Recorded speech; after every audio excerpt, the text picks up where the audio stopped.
Hey there, Cheesemeisters, and welcome back to the Peach Pod After Dark. I am Jeff, and someone's pissing on my hydrangeas! And joining me on the other end of the internet is my co-host. I'm Leslie, and I ate garbage last night and loved it. Yeah, it's, I don't know, garbage. Eating garbage. Rich people are ridiculous. They kind of are. This week we're doing the 1986 masterpiece, Down in Beverly Hills, directed by Paul Mazursky, starring Nick Nolte, Richard Dreyfuss, Bette Midler, and Little Richard, which is kind of fun. Yeah. We are watching this in conjunction with Season 2, Episode 12, Down and Out of District in Beverly Hills. For obvious reasons. These episodes are not thematically linked in any way, shape, or form. They're just, they stole the name. You know, and good for them. It would have made more sense with the episode with the homeless child. Or the upcoming episode of Walsh Family Christmas, where there's a homeless person around the holidays. And that's what we've got in this episode as well. This movie, our spelling connection, by the way, to this movie, is Richard Dreyfuss himself. He was in an episode of Mod Squad. Nice. So, yeah. So going all the way back to early spelling days for Richard Dreyfuss, before he got ultra famous and doing Jaws and Close Encounters and apparently a lot of drugs, which was a thing. Yeah. Like, this was like a comeback movie for him. Oh. Yeah, like he'd been, like, it's weird when it's a comeback drug movie for someone who isn't Nick Nolte. I know. I mean, I don't know about Nick Nolte's drug addiction. Oh, Nick Nolte was, for a long time, a very public mess. Like, Google up Nick Nolte mugshot. Oh, no. It is. Bet I've seen it. I'm sure that you have. It almost looks like his real life is this character in this movie. Was this after? Oh, I have seen this. Oh, this is iconic. Yeah. Yeah, no, Damn. It's a whole thing. It looks like he was living the life of Jerry Baskin. No kidding. Oof. Yeah. This is why you don't do drugs, kids, or wait until microdosing is a thing like I am. That's right. Ease into it. Yeah. Take the right amount. Like, am I anxious and depressed most of the time? Absolutely. But I look 10 years younger. And I'm not allergic to mushrooms. Leave me alone. Yeah. Oh, man. I wonder if Richard Dreyfuss, that explains why he's so thin in this. I mean, he's not so thin, but, like, he's thinner in the face than he was in Jaws. It's true. Yeah, he was. Yeah, in Jaws, he's got, like, a baby face. Yeah, which... Even with a bearded baby face, which is... It's a combo. Like Jack Black. Yeah. Yeah, not as round. No. But, yeah. So this movie is... It's about a rich guy saving a poor guy from drowning in his backyard. And Nick Nolte is the poor guy. And Richard Dreyfuss is the rich guy. And then he brings him into their home and into their lives. And he has an impact on everyone in the movie.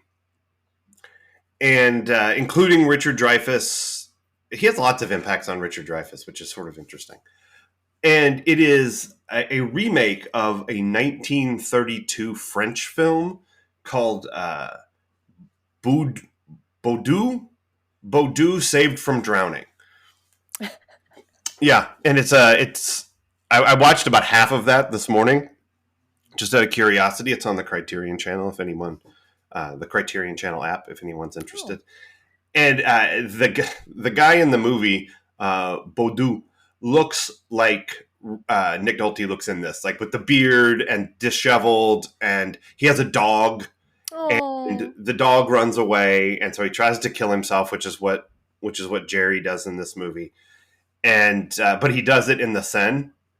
Oh. And he jumps into the river, and the Richard Dreyfuss character owns a bookstore and lives above it, across the street. That's my dream. Yeah, I know, it's pretty nice. And he races out and dives in the water and saves the guy while seemingly all of Paris watches. I mean, it's pretty crazy how many people are watching him like save this guy. And then a couple people help him get him into the house, and then he, revives him with some truly wild CPR. The French CPR is you take the person's arms outstretched in your hands and you sort of cross them over their body like this, and it like to get the blood pumping or the lungs pumping. I don't know what the science behind it is. Okay. And then when like that seems like it's working, you just smack the shit out of the guy, like just smack him in the face because it gets the blood pumping. Yeah. It's pretty. I mean, science. Yeah. And it kind of, I didn't finish the movie, but I think it mostly follows the same beats, except for there's a lottery ticket in the French movie, and he wins, and then he loses the money maybe and goes back to being a bum. But he does like all of the, like he sleeps with everybody and, does all of the things that Jerry does in this movie. So, thoughts? Did you enjoy this movie? It was okay. I was kind of confused by it. I mean, there were funny moments to be sure, but part of me too, maybe I'm too much of a cynic because I thought, I don't know how funny this is supposed to be. Because, I mean, we'll get to it in the themes for sure, but it just seemed like an expose on how nothing makes rich people happy. And so they're constantly trying to find, and I mean, these were newly rich people, or at least Dave's character is newly rich. I don't know about Bette Midler. She seemed very comfortable and very at ease with all the things. So, but all that to say, it just seems like even though they have all the money and privilege, they were still unhappy and wanted to put themselves in very dangerous situations, or seemingly dangerous. I don't want to, assume that everything about being homeless is dangerous, but it's not that safe. Right. So, like, if it was meant to make fun of the rich people, the jokes didn't land hard enough for me. Like, gotcha. Other than Jerry sleeping with them, which, I mean, Dave deserved being cuckolded in every way possible. Right. And those women deserve to have a good time, which it seemed like they finally got to have a good time. But also, like, is Jerry safe? Well, I mean, no, would be my guess. Yeah, like, so again, it's probably just not the comedy for me. Is my long answer. I had this hope that we were going to watch this movie that I had seen, but I mean, I don't know, probably in high school. It's been a long time, and it didn't make any kind of like dramatic impression on me then or since. But I had this hope that like we would like discover an underappreciated 80s comedy gem. And we didn't. This movie's fine. It's very much about class and that juxtaposition of homelessness in the back alleys behind the uber wealthy and in the parks and in the restaurants. And, LA has a massive homeless population and has for a long time. Yeah. I mean, the phrase Skid Row is about an actual neighborhood in downtown Los Angeles. Like, that's what Skid Row is. It's that place. So LA is overrun with homelessness, and it has been for a long time. And it's not any better now, as I understand it. It might actually be worse now than it's been previously. So. I mean, Portland, Oregon, where we lived, had a very bad homeless situation. And of course, now living in New York, I mean... Yeah, I mean, there's homeless everywhere, and now the homelessness is being infused with refugee situations as well. Yeah. So it's a much different um, I don't know, combination of factors and people and needs. And but I think in apparently in 1930s France as well as 1980s Los Angeles, it felt like it was worth pointing out that there are people living two different lives right here on the same street. Mm. And we're ignoring, we're turning a blind eye at the homeless population while having, while having a lawn maintenance company working for you whose owner has a condo in Hawaii.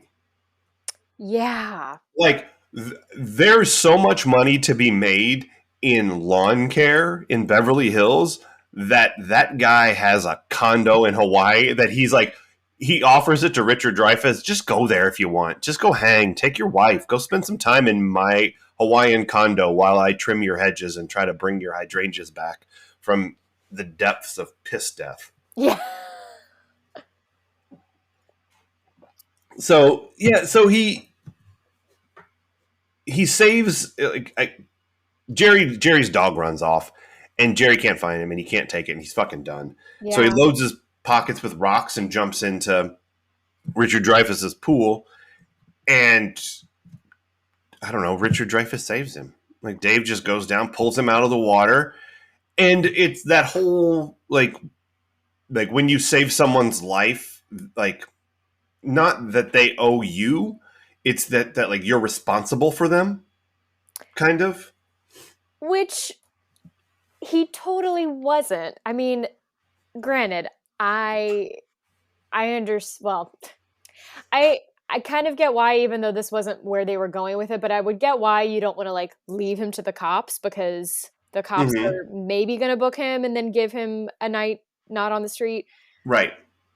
With less comfort, when really like he should be like, let's take him to a homeless shelter. Let's, actually help him get back on his feet.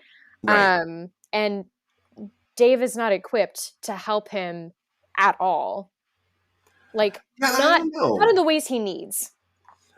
I don't know, because like what Dave, like, I think Dave's motivations are solid to start with. Like he sees this guy and he saves him, and it's like, well, what did I save him for? Right? Did I save him just to send him back out on the street again and be in the same miserable situation? And so he decides to let him hang around. And he's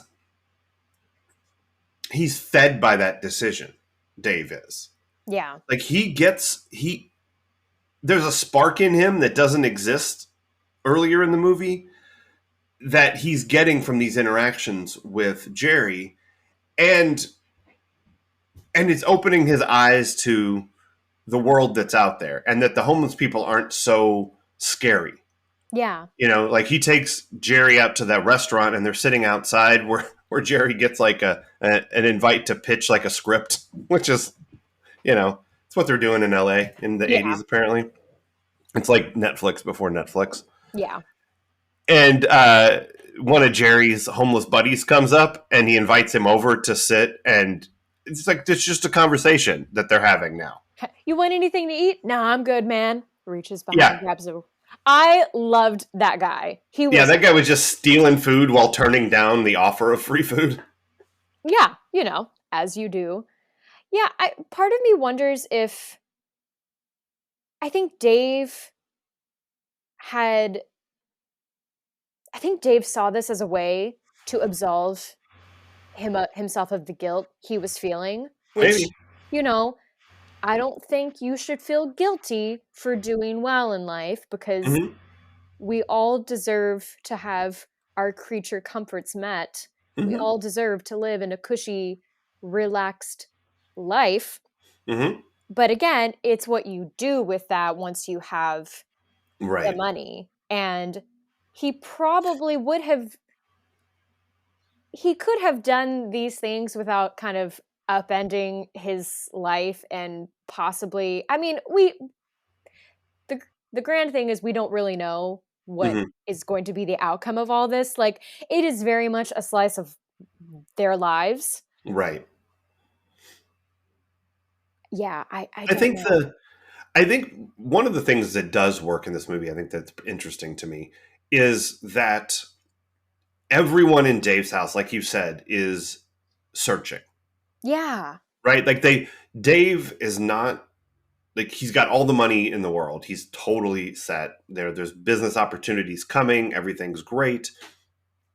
But he and his wife are not in a physical relationship Yeah. by any stretch of the imagination. He's in a physical relationship with their live-in housekeeper, which, good for Dave. And Yeah. good for the housekeeper. She seems to be really into Dave. Yeah. Love that You she's know? okay with it, because it could have easily been a not great situation, but she's every night like, Dave? Yeah. Come down here and lay that pipe, son. And Dave's daughter is having eating issues. She hasn't eaten in the entire movie, and they're worried about her, and she's away at college, and she's dating, an oily bohunk potentially, or at least a A drug drug addict. addict. So, she's got things happening in her life that aren't so great. The son cannot figure out how to express who he is to his parents, to the world. The best he can do is really disturbing video montages. Yeah. Which With did not hint at him being queer at all. right, just him being angry. Yeah. I mean, I maybe some sexual confusion. Mm-hmm. Yeah, I don't know. It's funny. He was the most annoying in the beginning, and I think by the end, he was the only one I cared about, because I thought, Mm. like, okay, this son, all he needed was a conversation with Jerry. And the thing is, Yeah, if this movie had really been brave, then actually no. If he's under 18, then no, don't sleep with Jerry. But I'm just saying, like, everybody sleeps with Jerry. it just Yeah. seems like this was a weird way for them to say, we all need someone who will listen Uh and, huh. pay attention to us, Yeah. even though sex doesn't necessarily equate that, but, intimacy can, but intimacy doesn't have to just mean, like, home base. Right. Yeah. And I think and then with Bette Midler, the wife, is a stress ball. Like Hey. she cannot figure out how to like relieve the tension in her body, in her mind, in her soul. Like all of the money in the world Same. isn't getting it done for her. She's doing yoga. She's got a yogi who's like trying to teach her meditation. She's a vegetarian. Like she's doing all of the searching things that people do when their physical needs are met. Yeah. And she can't find it. Any of the stuff she's looking for, she cannot find it. In walks Jerry, who let's see, in what order does he do things? He helps Dave sort of loosen Yeah. up, and he connects with Dave over the Brooklyn Dodgers. Bagel. Oh, yeah. And Well, the baseball. bagel and the Dodgers, because I grew up in Brooklyn too, and he every interaction that Jerry has, he's feeding the person that he's talking to the things that they want and need to hear, Uh-huh. and it doesn't seem like he's doing it for ulterior motives. No. Like it could be played like he's trying to weasel his way into this family and sponge off them and take their money and sleep with their women and whatever, and he's doing all of those things, but it doesn't seem like he's doing them out of greed or out of duplicity. Yeah. It's almost like he has taken this on as his job. Like, Right. they want me to stay here. Why don't I do this thing? And of course, they don't consider it work. Like, I think Dave, it's funny. Dave takes in this guy, wants to help him, sees that as his way to feel better about his guilt. But then when he starts getting less attention from Jerry, he's like, no, I want you to be as miserable as me. Let me give you a job. You know, Right. join this capitalistic bourgeois rat race that I'm Hmm. in so that, you can have all these things, but also Right. be miserable. Yeah. But you'll have earned them. Yeah. Yeah. Even Whatever that means. though he's, in a way, kind of taking on the role of emotional sponge. He is, he's the kind of the definition of a guru. I guess so. Like because what a guru, as I understand it from listening to and reading lots of Ram Dass, um, the guru is kind of not even a mirror, but a little bit of a mirror, Mm. and they just show you back the things that are helpful to you, and that's not the same as, like, there's a story he tells, which is like somebody approached one of the gurus, I don't remember which one it was, in India, and was like, how come you tell me to do this to find enlightenment, to find happiness, and you tell this other person to do this that's totally different, it's like the opposite. And the guru's answer was, if I'm walking down the street behind somebody and they start to veer off the path to the right, I'm going to tap them on the right shoulder to get them to move back to the left. Mm. But if they move off to the left, I'm going to tap them on the left shoulder to bring them back to the right. I'm giving them opposite things, but I'm giving them the thing they need to stay on their path. And that's what Jerry does the entire movie. Like, he stretches out Bette Midler, like, does all these weird ass stretches to her, and then just balls her brains out. Yeah. And then he introduces the maid to Maoist literature. Yeah. And then balls her brains out. He takes Jerry to, like, he makes Jerry believe that they have a similar background. Yeah. And that he is a there but for the grace of God, go I kind of figure, and shows him the other parts of the city, which is what Dave is looking for in some way. He's looking for what is outside of his home, at least a little bit. And then when he talks to the son, he gives the son what he needs, which is just the advice of having the conversation.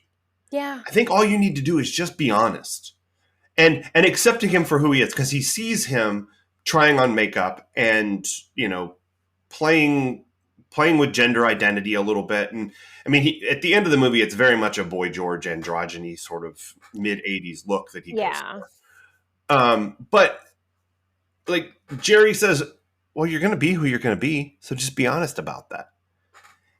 And he gives him that bit that he needs to be who he is and be happy in his skin.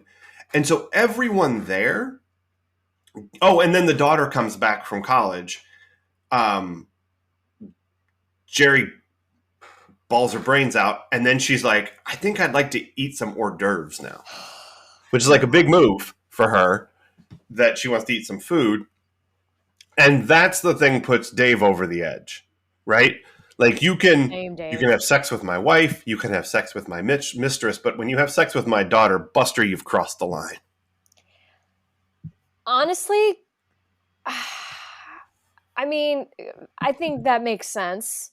I don't think people want. Well, actually, no. Being cuckolded is a kink, so I can't say no one wants that. But I don't. It makes sense to me why. I mean, him sleeping with his daughter, that whole scene, and we'll get into it with Adventures in Intimacy, but like that felt like straight up manipulation. And also, like, she eats the tiniest hors d'oeuvres, which indicates to me, yeah, you're not healed, honey. I mean, right. People think when you have an eating disorder, you just straight up quit eating, and maybe for some they do, but you're cutting back on calories because you can't go straight up without food. Right. You're eating the littlest in order to survive. Right. Like, so just because she's eating does not mean she's healed, Dave. But right. It's but we are to believe that she is better. Not cured, but better. Like Sure. that this encounter with Jerry was good for her. Like Again, he the cynic in provided me is her like, you all are so dumb. right. I mean, and maybe, but like at the end of the movie, everyone seems in a better place than they were at the beginning. Yeah. You know, through their interaction, even Jerry is in a better place through the interactions with all of these folks. I'm not sure Little Richard is all that much better off. No, poor little Richard. Because, you know, he has this whole monologue about, like, about racism and Yeah. racial disparity, basically. But Mhm. does anyone learn anything from it? No, they just kind of watch him and listen, Yep. barely. And then Uh-huh. they're like, all right, cool. We gave we gave Little Richard his monologue. I don't know. They let him. I kind of loved Little Richard in this. Like Yeah. he wasn't as over the top Little Richard as he usually is. He was like Little Richard dialed back, but then he still got to play Tutti Frutti and shit. And you're just like, I mean, I want to watch Little Richard play Tutti Frutti like that. You know, I mean, that's great. that's a writer right there. Like, oh, I'm going to be in this. You're going to let me sing. That's right. Yeah, and like I loved that he had. So the neighborhood that they live in Beverly Hills is shockingly diverse. Yeah. Right? Like Little Richard lives across the street in a $3.6 million mansion that he purchased. And like an entire Iranian family lives next door. With the cutest son. Yeah. And that's the other thing. Jerry gives that kid an apple. He talks to him. He talks to him and it's like, you want an apple? Here you go, buddy. Like, just treats him like a person. Yeah. And so like every time Jerry is with somebody, that person is fed what they need. Yeah. You know? And so it's very much a guru picture. Like Jesus. I mean, kinda. But with more fucking.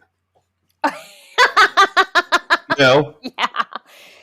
Jesus only had Mary Magdalene that we know of. That's right. I mean, yeah, Jesus could have been out there getting it done too. I don't know. Go Jesus. Yeah. Maybe. So yeah, speaking of laying pipe, how about some adventures in intimacy? Yes. And how about that for a segue? Woo! Hey! Nailed it. Who knew? Okay. I thought the intimacy in this was weird. Okay. Just in how it was done. And I'm just going to cover what I wrote down in my notes. Yeah. First of all, so the first bit of intimacy we really see is Dave and Carmen going at it to establish their relationship. And like, it looked fine, except for the fact that they had him so spritzed down. Oh, he was sweaty as fuck. He was sweaty as fuck. And I thought, you haven't been at it this long to be that sweaty. Right. And I know you have AC. Like, right. So people, that's the weird shit that I would be calling out. I'd be like, why is he this sweaty? Can we maybe indicate sooner, like, why it's this hot and heavy? Because it doesn't appear to be this hot and heavy. Mm-hmm. Like, unless Richard Dreyfuss is just that sweaty of a man. He might be just moist all the time. Or if he still hasn't dried off from swimming in the ocean with Roy Schneider? Roy Scheider. Wow, that's a confusing name. Okay. A lot more naked Nick Nolte than I ever wanted to see. That's, by the way, the Baudu has the same scene basically where the rich guy is undressing him and the wife is like trying not to look. It's shot a little bit differently, but it's the same idea. Like, if it's meant to be played for laughs, they need to play up the physical comedy more. Right. Which probably is going to mean more nudity then, because, like, you know, naked dudes falling over, like... It's not really funny in a physical sense unless Richard Dreyfuss takes a dick in the eye. Exactly. You know what I mean? Like, he has to be down there, like, you know, because he's down there taking his pants off and like trying to get new pants to him. And it's not funny unless Nick Nolte turns too quick to the side and just slaps him one. Yeah. Just right across the eye. Hilarious. Yeah. And you can use many a variety of phalli for that. You Fake know, phalli. here's the thing I did in real life. When I was a senior in high school, we had to do these presentations on fairy tales, Okay. and we had to do the interpretation of the fairy tale. And almost all of the fairy tales, if they like the way that they were analyzed by this German dude who did the analyzing of these things, they were all sexual. Like all of them had like a sexual undertone. We had Hansel and Gretel, which did not have one. Yeah. We added one. Nice. Yeah, we made it incestuous, but we also gave Hansel performance issues. And yeah, it was funny. And there's that thing in Hansel and Gretel where Hansel gets captured and he's in the and that Hansel's so hot right now. He's in the cage and she's fattening him up and she's feeling his finger, the witch, to see if he's fattened up enough. We didn't do a finger. We used the arm of a Cabbage Patch Kid and put it in Hansel's zipper. And it looks surprisingly like junk on VHS in 1994. Oh my God. It was amazing. We turned this in for a grade in a Catholic school and got an A. That's amazing. Amazing. Yeah, I really wish I still had it. I asked the people I was in this group with, I don't know, 10 years ago, if anyone had the VHS laying around, and no one seemed to know where it was. What? The amount of video projects I was a part of growing up that I wish I now had copies of. Uh-huh. It could probably all fit on one hand, but either way, I still want them. They're funny. Yeah. And, this was our pre-Vine, pre-TikTok days, and it was glorious. I loved it. It was so much fun. And my teacher was shocked and horrified and laughing quite a bit at the... That's how comfortable I was as a senior in a Catholic high school. I know. Before you even started it, I thought, you got away with this at a Catholic high school? I really did. Yeah, we 100% did. So anyway, back to your adventures in intimacy. Yeah, it's fine. I liked the digression. Okay, the massage scene leading to sex. Yes, that was a funny massage. It's a funny massage, but... being the literalist that I am, I was confused because... Sure. I mean, he just falls on top of her. Right. That does not equal insertion in my mind. Right. Right. I think if it works that way, one of you needs to get checked out. Maybe all she needed was some dry humping. See, now that's where I thought this was going. Because some people can... reach climax in a massage. Like you release enough muscles, you can get there. Right. So that's what I took it as. I didn't take it as, and I thought it would have been more powerful had they just leaned into that instead of them actually having sex, because it didn't look like they started having sex. He's just on top of her. It didn't look good. And I'm sorry, I need it to... It doesn't have to be explicit for it to look real. So I didn't believe that. I would have liked it if they didn't want us to think that they had sex. That what they wanted us to take from it is that she just really needed to be touched like that. I think it would have been funnier and more revelatory. Yeah, like she needed someone to grab her and work it out. And it didn't have to involve penetration in any way, shape, or form. She just needed that kind of physicality. And if that's where it had stopped, I think it would have been kind of exactly right. Yeah. He helped her in the way he knew she needed to be helped, which was like this real weird fucking massage situation that got very physical, but didn't need to become sex in order for her to get what she needed from it. Yeah. She just needed Paul Newman shoving her against a wall. Makes sense to me. Yeah,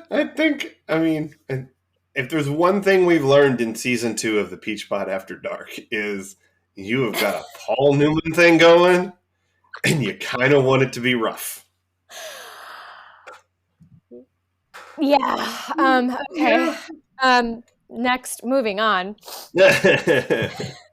My final qualm with the intimacy in this movie was when he gets with the daughter, it kind of goes into that whole no means yes thing, which Sure. I'm not saying doesn't exist and isn't a kink. Like those things could be true. It's just it's too common a trait in Hollywood Hmm. and in storytelling. And again, that's why people are so confused now and having a hard time Hmm. understanding consent, even though it's not that difficult. And the way he had his hands on her looked really forceful, and I don't think that's the Hmm. story they were meaning to tell. Yeah. So that's really kind of why I didn't like that. Again, it's just Hmm. bad storytelling in my mind. Yeah. Yeah, I get that. I did notice like the moment when they start to kiss and her hand is like this at first against his chest Yeah. and he kind of takes her arm and he kind of moves it and then it Yeah. goes around his neck. Like and it looks like he moves it a little firmly. Mhm. And then she's there and she's into it and it's, what it is that she wanted. But the physicality of it is a little bit weird.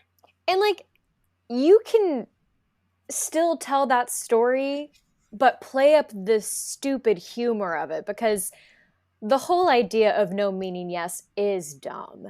Right. Um, yeah, just don't play mind tricks like that unless you're playing at a scene, people. That's all I'm gonna say. Yeah. It's not all I'm gonna say, but I'll leave it for there right now. That's what I'm Um, saying today. it's what I'm saying today.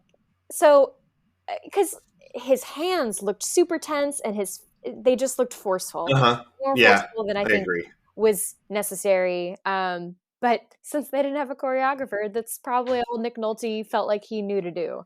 Um, Probably, yeah. so yeah, a lot to break down in this movie. Mhm. I don't think we've had something where I have disliked. I don't want to say dislike it. It wasn't great. Mhm. It was weird. It didn't make sense. Yeah. Yeah, it was and the one thing I'll say in its favor is that it's different with each woman. Yes. You know, that the types of interactions that lead to coitus are different. And the type of coitus is different. Yeah. And the other part that he gives the woman is also different. He gives the maid the Maoist literature and, Yeah. gives the daughter a fucking sandwich or whatever and gives Bette Midler like the massage of the century, Yeah. and so they like, I did enjoy like that part of it. I thought that was kind of interesting. Um, but yeah, I agree. Some of the physicality of it was a little bit weird. Yeah. I can definitely appreciate where the formula is different because uh I mean, there's definitely like a standard formula across romantic comedies that we could all nitpick and be like, this is the same thing and this is boring. Right. So I hope people are starting to like watch intimacy with, you know, different colored glasses now Yeah, and yeah. with more Or just scrutiny. paying attention to it. Yeah. Because again, it's another layer to the story. Like, Hmm. you know, you don't want plain pasta. You want pasta with some Parmesan on top, don't you? And you want the Yeah. good Parmesan. You want it to make sense. Anyway, Yeah. not a great metaphor, but I tried. Sometimes you want Parmesan on the bottom. I don't know. Whatever. Maybe. You put Sure. the Parmesan wherever you want, freaks. Just get out there. Get it. Get that cheese, kid. Cheese meisters. That's right, cheese meisters. Take that cheese on the top, on the bottom, grated, shred, whatever you need to do. Just get that fucking cheese. Got no, Preverts. a bunch of preverts out there getting your cheese. Anything else for intimacy, or would you like to cross the street into Needle Drop Forest? Oh, I would love to tiptoe through the tulips with you. Alrighty. So this soundtrack is kind of good, Yeah. but like the thing that I like, it was like, well, what should we talk about with the music in this? And I think the big thing is like the Little Richard of it. Like that's so much fun, but they have a lot of great music. Like the music to start and end of the movie It's is the same song. it is. It's Once in a Lifetime by the Talking Heads, but it's not. I don't know what version it is. It's clearly a live version, but I don't know if it's from Stop Making Sense. I've seen that, but I don't remember how that one sounds. But it's a cool version of Once in a Lifetime. And I mean, it's a little on the nose because it's like, this is not my beautiful house. This is not my beautiful wife. How did I get here? You know, I know. like lyrically, it's a little bit on the nose, but I don't mind but that. I don't either. And again, it's the Talking Heads, and they're great. Yeah. And then there's like the California Girls needle drop when he's driving around, and the Randy Newman I Love L.A. needle drop when they're driving around with the top down of the rolls. And I mean, it's just the music sets you in 80s Los Angeles really well. Yeah. Like, oh, this is California. This is sunshine. Here's your next door neighbor, Little Richard, you know, who can just come over and just fucking wail out on your piano. Unrelated, and maybe this is just a what else, but that party at the end was weird. So weird. So we haven't talked about it, but the movie ends with a party where the I can't remember if are they trying to get into China or Japan? Must be Japan. Oh, is it China? No, they're trying to get into China. Okay, so he's trying to get his hangar business into China, and so he's got like, I don't know, the Chinese are coming over, whoever they are, like whatever their roles are in this company, that like the Chinese are coming over, and as part of this party he throws, he's got a mariachi band. Mariachi? Yeah, mariachi band. And they're like playing Mexican music for the Chinese people thematically this party was a weird mess. He's currently got business in Mexico. Right. Ugh, it's still weird, right? No, it is still weird. It's, you know, this is where it's kind of ahead of its time, but maybe rich white people were always this way. It's like they're trying way too hard to seem like we're okay with everyone. Oh, sure. We're the safe white people, you know? Except we forgot to invite the Iranian neighbors, which would have been nice. Didn't they have a line too, like, well, there, or maybe it was Orvis who said it, like, well, there goes the neighborhood. And I thought, no! Yes, no, they totally did. Yeah, Orvis did. He's like, oh, different kind of brown people are here. Boom. God damn it. Yeah. And the movie, so he finds out about Jerry and his daughter and chases him through the house, and everybody chases him, and they end up in the pool, and he's trying to drown him in the pool after saving him from the pool. And he gets out, and everybody's happy, and Jerry tries to leave, but then they all want him to stay, and movie's over. But it's the party's just like a bonkers affair. Like, there's a lot going on in this party, and the maybe what this was the first attempt at fusion. Like, you know, where you get like the taco with the General Tso's chicken in it, kind of thing, like a fusion meal. Maybe that's what Richard Dreyfuss was trying to do here with his hangers. This is where we get Dragon King's daughter. Shout out to Southern Indiana. Oh, there you go. I don't think I've been there, but Jeff. Good stuff. Wait a minute, maybe I have. Maybe is that delicious. like the only sushi place? Probably. Yeah, then I've been there twice. It's in New Albany, yeah. right? Yeah, I've been there a couple times. It's good. They've moved like 3 different times, but thank God they're still going. They are. Yeah, like I've been there twice in the last year. I just couldn't remember the name of the place, but yeah, it's good. All right, what else you got for what else time? You know, this movie made me think about how people want to belong in every group, and that's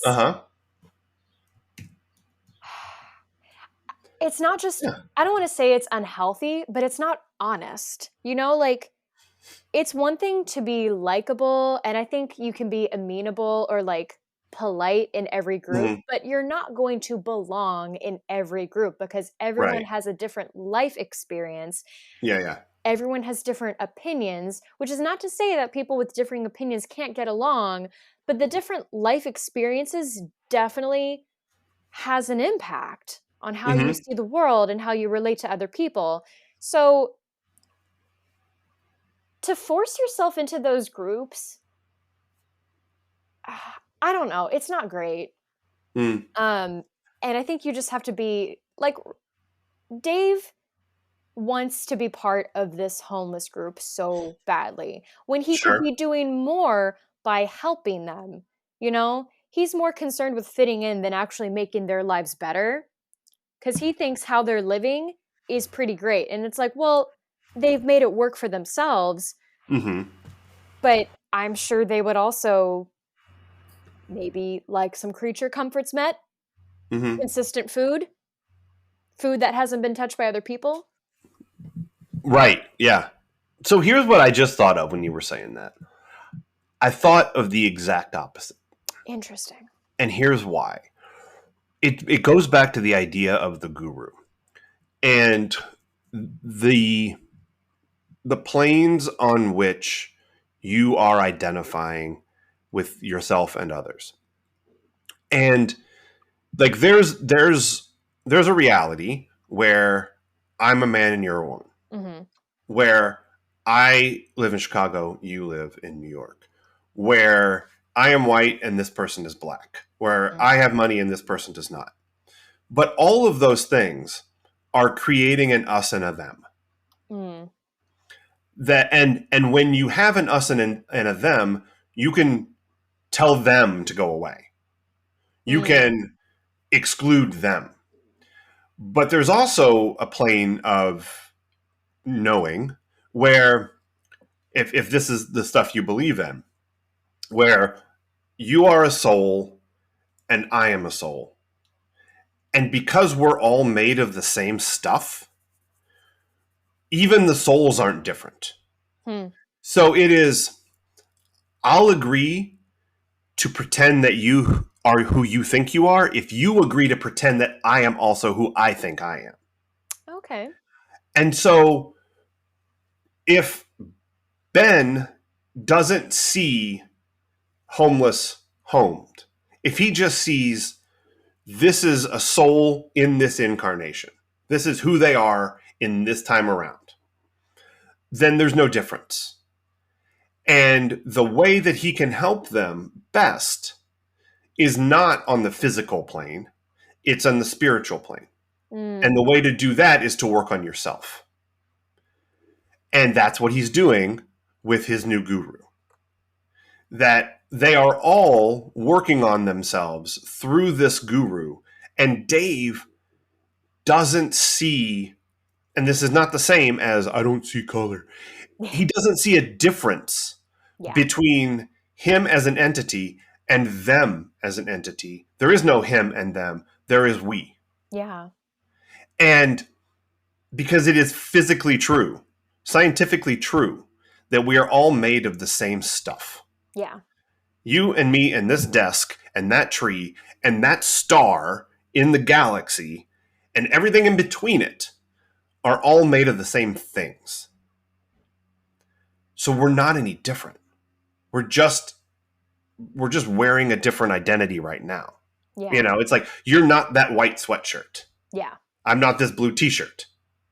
And if you're operating in that guru place, that's the only difference between them and us, because there is no them and us. It's just we. Yeah. Interesting. And I think that's kind of that's an interesting lens to see this through, because it's definitely not something I'm making up. You know, it's No. in there. Because it's even what Jerry says to them at the end when they're like, "Is this true?" And he's like, "No, that's not true." Like, I didn't. You know, I didn't I go told burning you draft what you cards. needed to hear. Yes, I gave you what you needed. Yeah. In that conversation, I gave you what you needed. Every single person a different thing. And that kind of makes me think of how, for example, whenever a new starlet is on the scene, Mm-hmm. people want to hear about their struggle. People always Sure. want to hear the like, I only had $10 in my bank account before I Mm-hmm. made it. Um, they want to believe that it's overnight success, but there's no such thing. Sure, Right. you can suddenly be like more popular overnight, but these Mm-hmm. people have been working for years. Yeah. Um, that's something that makes me think of like, I told you what you needed to hear. People want the Sure. sob story. Yeah. They need to hear that someone wasn't just born on third base and thought they hit a triple. Like they want to know that they worked their way around. That's the whole reason that The Rock's production company is called $7 Production, Yeah. because that's all the money he had in his pocket at one point. Yeah. So, it's the desire to humanize the fortunate. Yeah. Which Which kind of leads into my other thought that rich people would be better if this is the feeling I got from the movie, by the way. I don't believe this, but like it definitely sends a message of rich people would be better if poor people showed them better. right, yeah, Like, yeah. If they, yeah, it's people of privilege looking for people with less privilege to educate them. to teach them, right? And you know what? Listen, I know they had books in 1986, so they could have Right. gone to the library to learn and become better people. But Mm-hmm. we literally have the internet now. Don't look to other people to educate you. Yes, if they're willing and they have the energy, do it. But the internet is a thing. The library is a Yeah. thing. Save the library. Off my soapbox. There you go. I think we should get more soapboxes. That's what I think. I'm down with it. I always assume people don't want to hear me yell. Even though I'm not yelling, but I'm a woman, so anything above a 5 is yelling. You're right. I am. I'm shouting. I'm shouting. I'm shouting. One other thing I wanted to mention in What Else Time is Bette Midler and Touchstone Pictures. Oh? Yeah, because so this movie is, and I told you about this, but I didn't remember the details of it. I remembered at the time that this movie was controversial for some reason, and it was controversial because it was Disney. Like it's Touchstone Pictures, but Disney owned Touchstone, and so Touchstone was, if a movie came out through Touchstone, it was a movie Disney was putting out. Got it. This was the first rated R movie that Disney put out. And that was the controversy. Like Disney shouldn't be putting out rated R movies. They should be putting out racist cartoons. God damn it. So they just didn't want, like, a lot of people had a big problem with it. Yeah. But but there was a period of time in the 80s when Bette Midler was just like on a run of Touchstone movies. Like she did this and Ruthless People, Yeah. and Outrageous Fortune, I think, is one of the, and these were all like, let me get to the block of years, because it's like one thing after another. I was thinking about that because she did Gypsy in '93. Yeah, and that was way after this. Well, I know. And then Hocus Pocus the same year. Right. Yeah. Yeah, this was Down and Out in Beverly Hills in 86, Ruthless People also in 86, Outrageous Fortune in 87, Big Business in 88. Like, and those are all Touchstone movies. Wow. And so she was like the face of Touchstone almost. Like, well, those weren't the only things that they put out, but I saw Ruthless People. I saw many times. It's pretty funny. I don't remember if I saw Outrageous Fortune or Big Business. But and then 2 years after that is Beaches, and I don't know if Beaches was Touchstone or not. I don't know anything about Beaches except for it makes people cry. It really does. And did you ever know that you're my hero? Yeah, I don't here's my thing with Beaches. I was like 12 when it came out, and it was like this whole hubbub about it, and everyone's all sad and it's cancer and whatnot, and people dying and shit. And I just was like, fuck that. Is it Brian's song for women? Probably. Oh. Yeah, but the thing is, there's a lot of Brian songs for women. Like, Brian's song is singular because it's like the only movie where men cried about stuff in the 70s, apparently. Man. Or 80s. I can't remember when Brian's song came out. That movie devastated me. Well, sure. It's sad. Maybe Disney should rethink how they advertise things, or because this was on Wonderful World of Disney, like it was a remake. Brian's song or this? Brian's song. Or okay. Yeah. Yeah. Yeah, they know what works, and so they're going to go for it. Yeah, they did it wrong. Yeah. Yeah. Give me more they got a lot of Toretto. shit for Give me it. more Cinderella with Whitney Houston and Brandy. Now Disney owns everything. So, Yeah. you know, it's I know, which is really funny when you think of how they got so mad about like Disney doing an R-rated film, and we're over here a year ago saying, "Give us Netflix Daredevil." Right. Yeah. Only do more. That Daredevil. Right. And like, oh, good. Don't mess with Deadpool. Like, it needs to be rated R. Yes. Yeah. But it is something that, like, still 30 years later, 40 years later, almost, that Disney is still seen as a place that doesn't do that. Yeah. You know? Which is interesting because now, I mean, the amount of things that Disney owns, that it just factually cannot be true that Disney doesn't do that. And people wonder why those young starlets that come out of Disney end up seeming hypersexualized when they're really just adults. Right. Yeah. Yeah. What was this the EST of for you? Oh man, I always forget to think about EST.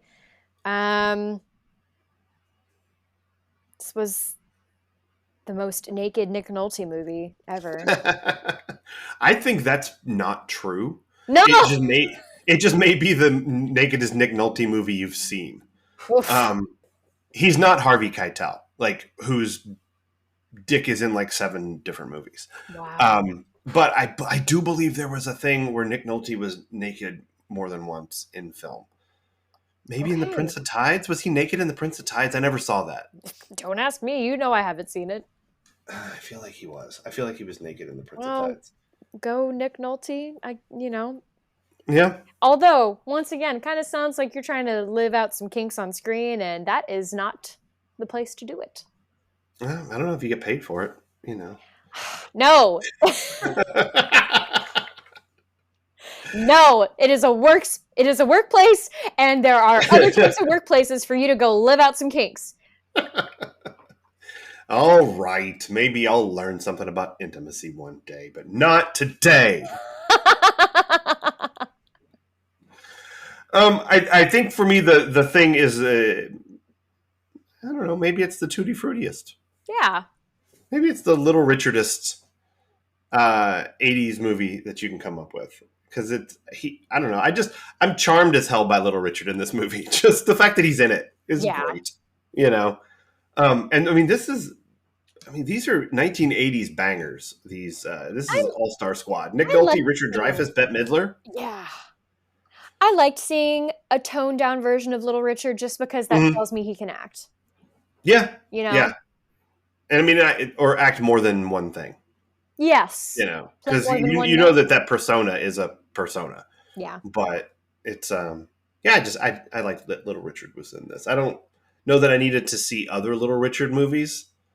You know, it wasn't like I was like, man, that John Bon Jovi was good in that movie. When's he going to act again? You know, I don't need that. It's fine. But it was fun to see Little Richard in this. Yeah. So I think that once again, we have proven my theory that everything comes back to Aaron Spelling. Hey. Even down and out of district or not in Beverly Hills. Yeah. Next week, we are staying in the 80s, I suppose. And in conjunction with season 2, episode 13, Halloween, we're not going to watch something scary because you don't want to. Because I'm a chicken. Yep. And we could have watched one of the Chucky movies that Christina Lisa's in. That would have been a Spelling connection. But instead, what we're going to do is we're going to watch Ghostbusters. Because it's the scariest thing Leslie can handle. Night of the Twisters is scarier than Ghostbusters, and I handled that okay for a 9-year-old. What's Night of the Twisters? Is that like a R.L. Stein or something? Goosebumps deal? No, it's a movie we watched in third grade about this family surviving a night just with multiple tornadoes. Man, that sounds like you're just trying to torture some Midwest kids. It literally, and my friends were making fun of me for being terrified the whole time. But once again, I was like, this could happen. Right. This is not unreasonable. Yeah. Yeah. Yeah. See, you were raised on fear, and I guess they already sensed that we weren't scared enough. So they were like, we'll just play mind tricks with them. That's right. It's movie day. It's Night of the Twisters. That's right. There was this movie we watched repeatedly in grade school that I always have to Google the name of this fucking thing.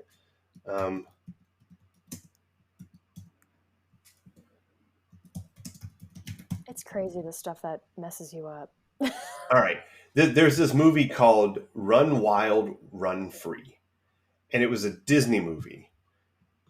And it was about an old man who was like a wreck. Oh no! So there was an old man involved, but there's this little boy named Philippe, and then Philippe had a pony, but the pony ran away. So Philippe is like, my pony, and then there was like a falcon involved, and we watched this movie as like a whole school assembly 3 years in a row. Why? When I was in grade school, I don't know. It's because it was like, and this was like we had like a projector with film on it. Yeah, and like they wheel it into the gym, and they would put the screen up, and Philippe My Pony would come on. It's 1969, G-rated, so that's why you could watch it in grade school. This movie with Philippe and his pony. Can you watch Bridge to Terabithia or something? I don't know. Apparently, this was the only movie that our principal owned, or could get easily.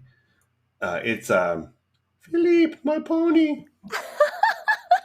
It's like I don't know that, like I don't know. I don't know what's going on with Philippe. For Philippe. My pony, my pony.